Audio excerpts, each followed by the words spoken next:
Camera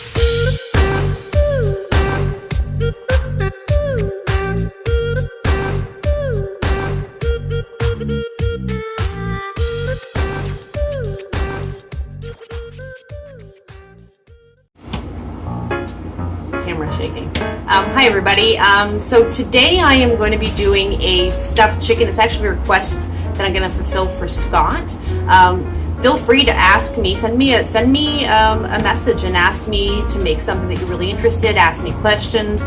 I've gotten a few questions about foods for arthritis, all kinds of different things from people. So always feel free to just send me a message if you have questions or you have a request for me to make something specific.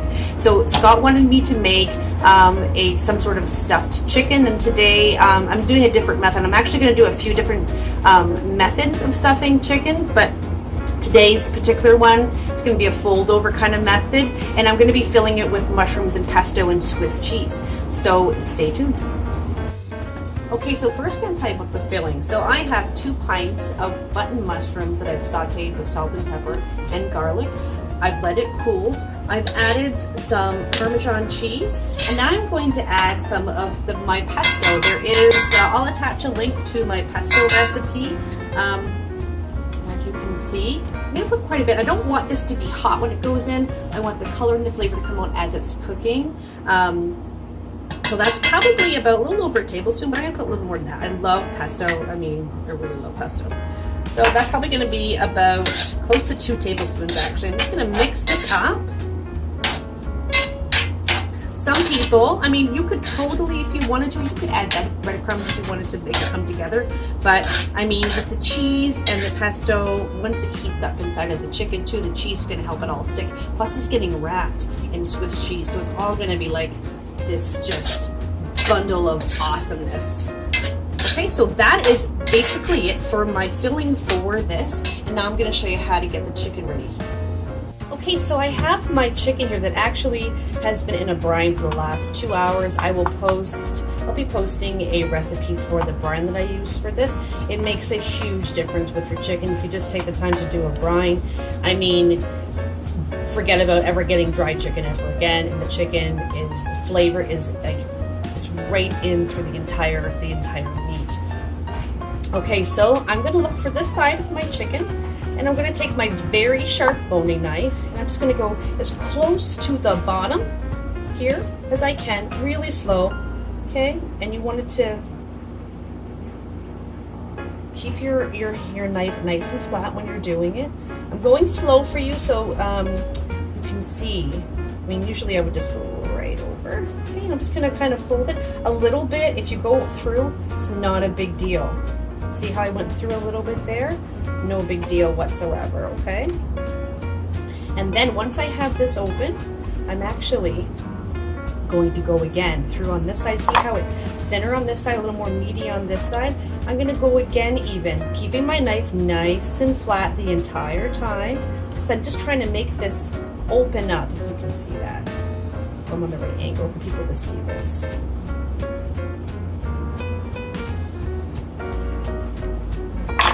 And I just want you to see the holes is not a big deal. It's not the end of the world. Okay, so have some salt. This has been in a brine, but I'm still going to season it. So on the inside, this is going to be the inside where the stuffing is. I have some salt and pepper I'm just going to sprinkle on. You always want to season the meat, okay? I'm going to take a piece of a Ziploc here, and I'm just going to very gently, I just want to make it a little larger, okay? You can skip this part if you get it nice and flat. You don't have to do this. I just feel like you can get a lot more stuffing in it. It makes things more even. So if you were to cut and you accidentally made one side a little too thick, other side super thin, just take a minute to do this. If you don't have a mallet, use a rolling pin. If you don't have a rolling pin, use a heavy coffee cup or some sort of something that's heavy, maybe even a jar or something, and just kind of bang it around or roll it even. Be careful, obviously, if it's glass. Okay. Now I should have actually seasoned it after I did that part, but whatevs. Okay, so I got some Swiss cheese I'm going to lay out. I'm going to put 2 like this, right in the center basically, okay? Now I'm going to take some of this awesome stuffing the mushrooms and pesto. Now you could, if you had some prosciutto, to put some prosciutto on the outside of the cheese here, and then have the cheese, then this. You could also add a nice big piece of roasted red pepper. Any variation like that would be so awesome. I mean, this is just a guideline. Do something different. Add artichokes. Oh my God, that would be so wicked. Okay, so what I'm gonna do is I'm gonna fold one side right over, as you can see, and then I'm gonna grab this side. Oops. Just gonna tore a little bit there, and grab this side. And you have to keep in mind when this cooks, and I got my pan here, just to make things easier, you can see, slide it over. Okay. I know it looks like it's kind of falling apart, but it's okay. It'll stay together. So, and that's basically it. I'm gonna put a tiny bit of oil over this, some salt and pepper. And I'm gonna throw it in the oven at 350 until the center comes out at 165. Because this is chicken, you still want to make sure the inside is 165. Now, having this, having the cheese in there, because a lot of people are worried that the chicken's going to dry out. The cheese adds fat, adds flavor, adds, prevents it from drying out. Plus, you have it in the brine, so that all together makes it amazing. Okay, and here it is. Mine took 32 minutes in my oven. I mean, it's going to vary because every piece of chicken is going to be a little thicker depending on how you pound it out. I'm just going to get very hot. It literally just came out, so I'm just going to give it, so you can see the inside of this bad boy. Whew, really hot. And there you go.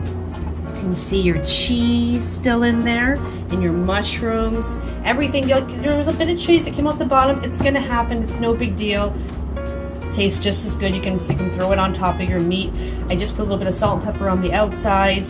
I mean, so awesome. Give it a try. Hope you like it.